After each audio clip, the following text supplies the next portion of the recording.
장 7절을 읽습니다. 빌라델비아 교회의 사자에게 편지하라. 거룩하고 진실하사 다윗의 열쇠를 가지시니 곧 열면 닫을 사람이 없고 닫으면 열 사람이 없는 그가 이르시되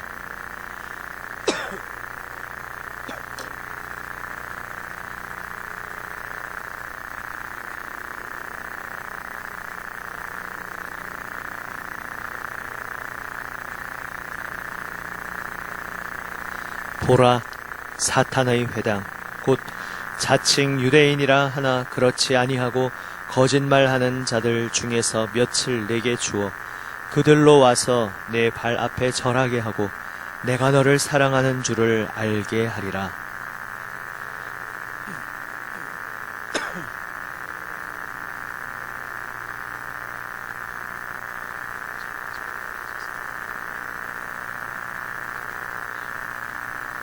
내가 속히 오리니 내가 가진 것을 굳게 잡아 아무도 내 면류관을 빼앗지 못하게 하라.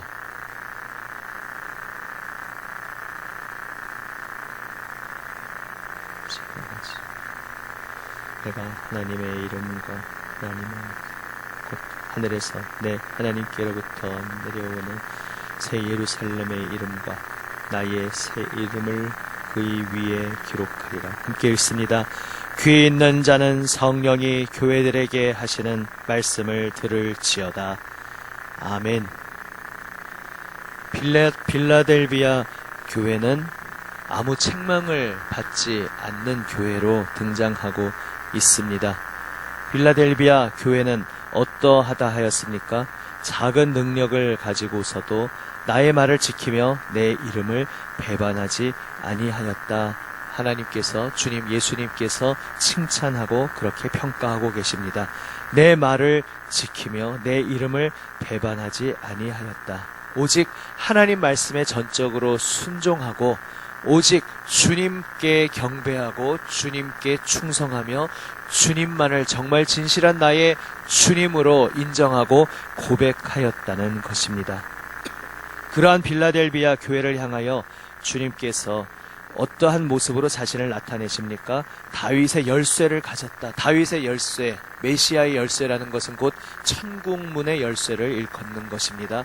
하나님 품으로 누가 안길 수 있느냐, 그것을 결정하는 권한이 그 메시아의 손에 있다는 것을 말씀하는 것입니다.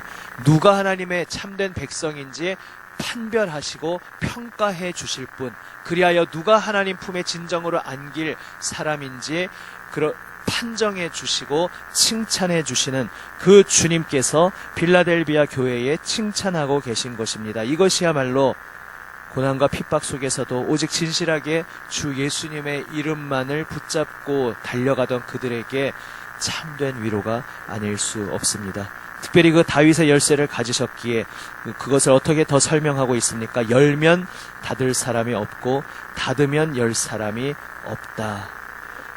문이 활짝 열려 있다는 것입니다.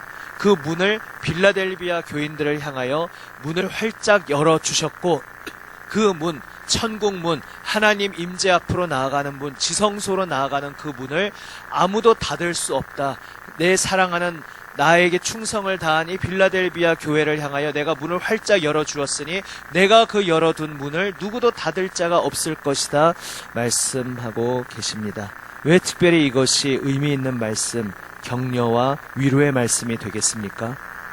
당시 예수 그리스도를 믿는 그리스도인들에게 많은 핍박이 가해지고 있었는데 특별히 유대인들이 더 앞장서서 어떤 로마 제국이나 다른 이방인들보다 유대인들이 더 앞장서고 있었습니다. 그들은 자신들이 하나님을 잘 믿는다고 스스로 착각하면서 하나님을 잘 섬기고 믿는 그 방법으로 그리스도인들을 핍박하면서 그것이 하나님을 제대로 섬기는 것이라고 큰 착각을 하고 있었습니다. 그래서 이제 본격적으로 그 유대인들의 공회, 그 공동체에서 추방당하고 출교당하고 축출당하여서 내 모든 이웃 공동체, 지역 공동체, 경제 공동체, 그 나의 정서적으로 버팀목이 되어줄 수 있고 나의 경제적으로 지지와 터전이 될 수 있는 거기에서 다 단절되고 쫓겨나고 있던 것이 그리스도인들의 힘겨운 삶의 모습이었습니다. 그런데 그러한 그들을 향하여 주님께서 말씀하십니다. 유대인들 자신들이 하나님의 참 백성이라고 자처하는 그들이 너희들을 내쫓으면서 너희는 이제 하나님의 백성이 아니다. 너희는 이제 하나님 그 품으로 얼씬도 못한다. 그들은 외치고 있지만 다 헛소리다. 주님께서 선언하고 계신 것입니다. 내가 너희를 향하여 참된 천국의 문을 활짝 열어두었으니 유대인의 공동체에서 그 회당에서 출교당했다고 해서 낙심하지 말아라. 그 유대인들은 자칭 유대인이지만 하나님의 백성이 더 이상 아니다. 사탄의 회당이다. 주님께서 말씀하고 계신 것입니다. 그러므로 그들에게서 쫓겨났고 그래서 그들로부터 단절되어 지금 불이익을 당하고 어려움을 당하고 있다고 할지라도 영적인 눈을 들어 주님께서 온전히 충성 다하는 백성을 향해 문을 활짝 열어두셨다는 것, 그 삶을 책임져 주시고 앞으로의 모든 발걸음을 당장 사람의 눈앞으로는 한 치 앞도 보이지 않고 정말 내가 의지하고 지지함을 받고 있던 그 모든 것에서 쫓겨나서 눈앞이 깜깜한 상황에 있지만 두려워 말아라. 내가 너의 한 발 한 발을 책임져 줄 것이다. 내가 너의 발 앞을 비춰줄 것이다. 내가 너의 모든 삶을 인도하여 줄 것이다. 책임져 주고 보호해 줄 것이다. 주님께서 약속하고 계신 것입니다.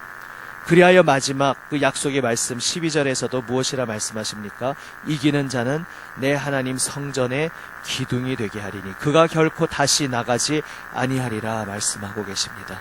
회당에서 쫓겨났고 더 이상 성전에도 접근하지 못하고 하나님 백성이라는 이름도 다 빼앗긴 것처럼 보였지만 그러나 너희야말로 나의 참된 백성이요 너희야말로 내가 영원히 세울 내 성전의 기둥이 된다.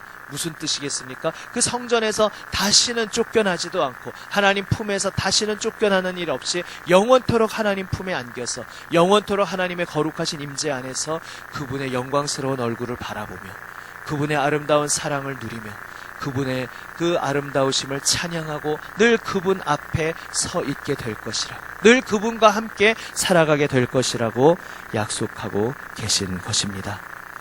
특별히 오늘 우리에게 인상 깊은 것은 이 빌라델비아 교회가 무엇을 가지고 있었는가 하는 것입니다. 8절 말씀 다시 한번 함께 읽어보겠습니다. 8절 말씀입니다. 볼지어다 내가 내 앞에 열린 문을 두었으되 능히 닫을 사람이 없으리라. 내가 내 행위를 아노니 내가 작은 능력을 가지고서도 내 말을 지키며 내 이름을 배반하지 아니하였도다. 아멘. 내가 너의 행위를 안다. 내가 너의 걸어오는 모든 발걸음, 너가 어떻게 행하였고 어떻게 살아왔는지 내가 너를 주목하여 보고 있고 내가 너를 잘 알고 있다 말씀하시면서 무엇이라 하십니까? 내가 작은 능력을 가지고서도 내 말을 지키며 내 이름을 배반하지 아니하였다 말씀하십니다. 예수님 이 땅에 계실 때의 제자들도 주여 우리에게 믿음을 더하소서 이렇게 요청한 적이 있습니다. 그때 예수님께서 무엇이라 말씀하셨습니까? 왜 나에게 믿음을 더해달라고 하느냐? 겨자씨만한 믿음만 있어도 그 믿음만 있으면은 산을 옮길 수 있다. 혹은 나무를 뿌리채 뽑혀 바다에 던지우라 명하면 그대로 될 것이다. 안 되는 일이 없을 것이라는 것입니다. 모든 것이 다 열릴 것이라는 말씀입니다. 믿음의 어떤 크기나 분량이나 어떤 나에게 능력이 더 있어야 내가 주님을 더 잘 섬기고 더 믿음의 삶을 잘 살 수 있을 것이라고 제자들은 생각했습니다. 오늘날 우리도 그렇게 생각할 때가 많습니다. 하지만 예수님은 그 분량이 중요한 게 아니다. 겨자씨, 정말 가장 적은 것을 상징하는 이름이 겨자씨 아닙니까? 겨자씨만큼만 있어도 능히 믿음의 그 발걸음을 걸어갈 수 있다. 예수님께서 대답하여 주셨습니다. 오늘 이 본문에서도 마찬가지의 맥락입니다. 빌라델비아 교회는 특별히 큰 믿음, 큰 능력을 가지고 있다고 내세울 것이 없었습니다. 오죽하면 주님께서도 직접 작은 능력을 너희는 가지고 있다 말씀하십니다. 그런데 그 작은 능력을 가지고서도 주님의 이름을 배반치 아니하고 이 아시아 7교회 중에서도 책망받지 않는 빛나는 하나님의 칭찬받는 교회로서 온전히 충성을 다한 교회가 빌라델비아 교회였습니다. 오늘 우리가 살아가는 데 있어서도 나에게 무엇이 더 있어야, 나의 믿음이 더 있어야, 나에게 좀 물질이 더 있어야, 나의 삶에 좀 더 여건이 더 풀려야 주님을 더 잘 섬길 수 있다, 이렇게 생각할 것이 아니라 오늘 나의 그 자리에서 나의 온 마음을 다 들여서 주님께 충성을 바치는 우리 모두가 되시기를 바랍니다. 물론 사람의 마음으로는 더 드리고 싶고 더 소위 속된 말로 폼나게 더 멋지게 섬기면 더 좋지 않겠는가 생각됩니다. 그러나 마음을 보시는 주님, 중심을 보시는 주님, 우리와 사랑의 관계, 동행을 누리는 거기에 초점을 맞추고 계시는 주님은 정말 진심을 다하여 온 생명 다해 주님을 사랑하는가, 오직 그것을 바라보고 계십니다. 사람의 관계에서도 그렇지 않습니까? 진정한 사랑의 관계가 아니라 2차적이고 계산적이고 그런 관계에서는 좀 더 비싼 거 받으면 그 사람 더 좋고 좀 더 좋은 거 주기를 기다리고 이럴 수 있지만, 진정으로 사랑으로 결속되어 있는, 말하자면 가족과, 정말 가족과 같은 그러한 영적 가족의 관계 속에서는 그가 온 마음 다해 전심으로 나를 바라봐 주는구나, 나를 인정해 주는구나, 나를 용납해 주는구나, 거기에서 우리의 마음이 이미 활짝 열리는 것을 사람 관계에서도 경험하지 않으십니까? 우리 주님께서 우리를 향해 바라시는 바도 마찬가지입니다. 예수님 말씀하신 것을 기억하실 것입니다. 많은 사람들이 성전 앞에, 예루살렘 성전 앞에 와서 헌금을 했지만 제일 가장 큰 헌금을 한 사람은 방금 그 한 이름 없는 과부 여인이다. 정말 동전 몇 개 넣었을 뿐인데 그는 가진 모든 것을 다 드렸다. 다시 말해서 가장 그 비중으로서 온 마음을 다 바쳐 헌금한 것은 그 여인이었다. 주님께서 말씀하신 것, 바로 그것이 예수님의 마음이요, 바로 그것이 우리를 창조하시고 온 세상을 창조하신 우리 아버지 하나님의 마음이요, 우리를 향하여 바로 그것을 기대하고 계시다는 사실을 기억하시기를 바랍니다. 우리에게 능력이 없어도 괜찮습니다. 나에게 있는 그것으로 모든 것 다 드려 주님을 온전히 사랑하고 주님의 말씀을 지켜 순종하는 우리 모두가 되시기를 바랍니다. 그렇게 온전히 충성하는 이에게 주님께서는 10절 말씀에 약속의 복을 주십니다. 10절, 11절 함께 읽습니다. 10절, 11절 말씀입니다. 내가 나의 인내의 말씀을 지켰은즉 내가 또한 너를 지켜 시험의 때를 면하게 하리니 이는 장차 온 세상에 임하여 땅에 거하는 자들을 시험할 때라. 내가 속히 오리니 내가 가진 것을 굳게 잡아 아무도 내 면류관을 빼앗지 못하게 하라. 아멘. 지금까지 순종하면서 나의 말씀을 지키는 데 있어서 그 인내의 길 참고 그 말씀의 자리를 이탈하지 않고 세상에 어떤 유혹과 또 어떤 핍박이 있다 할지라도 그 말씀 안에 계속 그 자리를 지킨 그 순종의 길을 계속 걸은 빌라델비아 교회를 향하여 내가 나의 인내의 말씀을 지켰은즉 내가 또한 너를 지켜, 일부러 같은 표현을 쓰시면서 그렇게 격려하고 약속을 주고 계십니다. 하나님의 말씀을 지키는 자를 주님께서는 내가 너를 끝까지 지켜줄 것이다 말씀하십니다. 우리의 행위라는 것이 아니라 하나님과 우리의 관계가 온전히 인격적인 관계라는 것을 말씀하여 주고 계신 것입니다. 믿음으로 우리 아무 공로 행위 없이 주님의 은혜에 입어서 주님을 사랑하고 구원받은 우리들, 그런데 그 아무 것 없이 거저 주시는 은혜로 구원받은 우리는 이제 온 마음, 온 생명을 바쳐서 주님을 따르도록 부름받고 있습니다. 그리고 그렇게 온 생명 바쳐 주님을 따르는 그 길에서 우리는 어떠한 약속의 말씀, 어떠한 복을 받습니까? 나도 나의 온 마음을 바쳐서 너를 지켜줄 것이다. 주님께서 약속하시는 그 말씀을 경험하게 될 것입니다. 이 놀라운 복의 말씀을 주님께서 오늘 우리에게도 주고 계시다는 사실을 기억하시기를 바랍니다. 또한 그렇게 인내의 말씀 지키며 순종하는 자는 시험의 때를 면하게 한다 말씀하십니다. 여기에서 면하게 한다는 것은 물론 영적인 의미입니다. 예수님께서도 말씀하십니다. 그 복음서에서 말씀하시는 그 맥락을 잘 보시면 머리털 하나도 상치 아니하리라 하십니다. 그런데 예수님의 직계 제자들만 보더라도 다 순교해서 죽지 않았습니까? 예수님께서 거짓말하신 것입니까? 그런데 머리털 하나도 상치 아니하리라. 그 전후 맥락을 보면 몸을 죽이지만 영혼을 죽이지 못하는 자를 두려워하지 말고 몸과 영혼을 능히 멸하는 자를 두려워하라 말씀하십니다. 또 공회에 끌려갔을 때 두려워 말고 성령이 너의 말할 것을 가르쳐 주실 것이니 담대히 말하라 말씀하십니다. 다시 말해서 예수님 믿고 예수님 따르는 길이 고난이 물리적으로 다 면제된다는 것이 아니라 물리적으로 고난이 닥쳐올 수 있지만 그 속에서도 인간적인 연약함으로는 두려워하여 무너질 수밖에 없는 상상만 해도 야 정말 내가 그런 자리에 서게 되면 내가 어떻게 처하게 될지 나도 정말 장담할 수 없다. 나도 정말 자신할 수 없다. 우리가 인간적으로 솔직히 그렇게 고백할 수밖에 없지 않습니까? 그러나 내 힘으로 그 시간을 이겨내는 것이 아니라 그 고난의 때에 하늘로부터 부어주시는 하나님의 힘으로 나를 붙잡아 주시는 하나님의 권능의 손길로 능히 거기에서 영혼을 잃지 않고 믿음을 잃지 않고 우리는 연약하지만 그 자리에 믿음으로 승리할 수 있도록 내가 너를 지켜줄 것이다. 그리하여 그 모든 때를 승리할 수 있도록 극복할 수 있도록 그 모든 어둠의 시련의 시간 속에서 넘어져 멸망치 아니하고 승리하도록 내가 너를 끝까지 붙잡아 줄 것이다. 내가 한시도 너에게서 눈을 떼지 아니할 것이다. 내가 너에게서 한시도 나의 손을 놓지 않을 것이다. 주님께서 약속하고 계신 것입니다.